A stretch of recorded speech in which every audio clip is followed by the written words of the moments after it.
I'm very proudly brand ambassador for Old Mutual. As we know, their slogan is do great things. I have a concept called DOT, and DOT very simply stands for do one thing. And I say, you know, our planet is just a dot in the universe. We're just dots on the planet. But if all of us, DOT is an acronym, do one thing, collectively we rechange our planet's destiny. Running the Great Wall of China, I did for two reasons. One, I believe really, although it's cliched nowadays, that nothing is impossible if you have big dreams.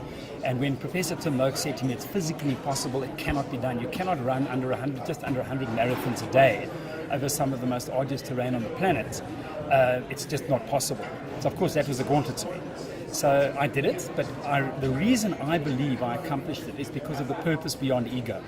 And that purpose was to change children's lives. So I adopted Operation Smile as my beneficiary, and the run, together with the broader South African public that supported the run, we changed 84 children's lives. They are born with cleft palates and cleft lip disfigurements, and 84 children got operations while we were running the Great Wall. So for me, purpose beyond ego is a big driver. I never expected the Great Run to be a bestseller. In fact, I really wrote it more to purge, to actually get all of the things that I learned in the Gobi Desert, because when one's with oneself in the wilderness and away from other people, you have a lot of time to think and focus on the things that really matter in life. So I decided to write this more as my inner journey. So it's not so much just the great run of the Wall of China as a world first. That was 4,200 kilometers. But more significantly, it is the great run of our lives, each one of our lives. What are the walls we put around ourselves that prevent us from reaching our fullest potential? What do we need to change in order to achieve our greatest selves? So that's really what the book is about. And I mean, to date it's over 30,000 copies, and I never dreamed that would be a possibility. But then, as I said earlier, nothing's impossible.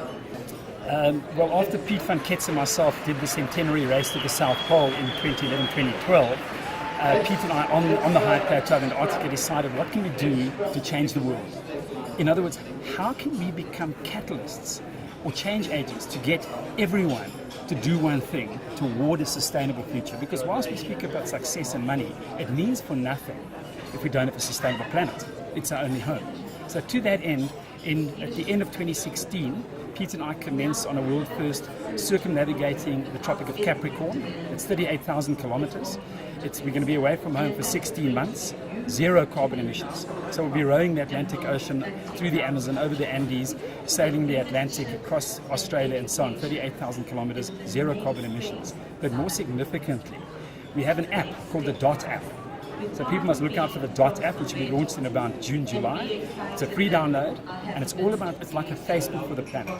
Now our goal is to get 1 billion people to do one thing for the planet on that app. And then we create a tipping point towards a better future for all. The greatest challenge that I had to overcome in terms of my personal achievements was to actually have faith in my own abilities, and to actually shy away from, oh, I'm nobody, and I don't mean this arrogantly. I mean, we are not meant to play at being small. In fact, we're all destined for greatness. We're destined for incredible things. And when we start playing small, in my view, we become a compromised being. I was asked after China, in fact, did I believe in sin?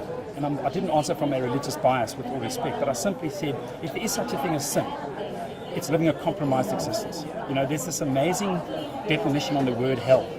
Hell is arriving at the end of your life and meeting the person you could have been. So for me, it was to say, I am prepared to do whatever it takes to reach my dream. And my dream, and I wish it was everyone else's, is to be the greatest asset I can be to my fellow human beings as well as to the planet.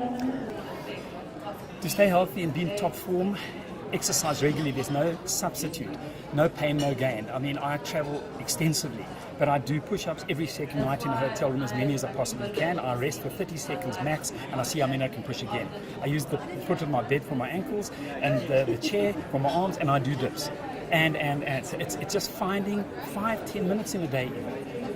I think what humans do is we resist change. We don't like pain.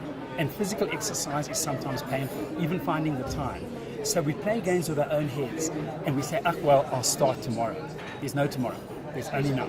And when you actually grasp that, you say, what can I do today to keep my body healthy? And also, obviously, what you put into your body, vital. I say 3 things: exercise, diet, and rest. Equilateral triangle. Number one thing that if I had to look at whatever I've done, has actually been to empower young people to reach their fullest potential. If you take the word nothing is impossible and just that word impossible and separate it after the second letter, it says I'm possible. So my connection with the youth is very strong, and I'm very humbled to be able to work with youth and empower them to be greater people.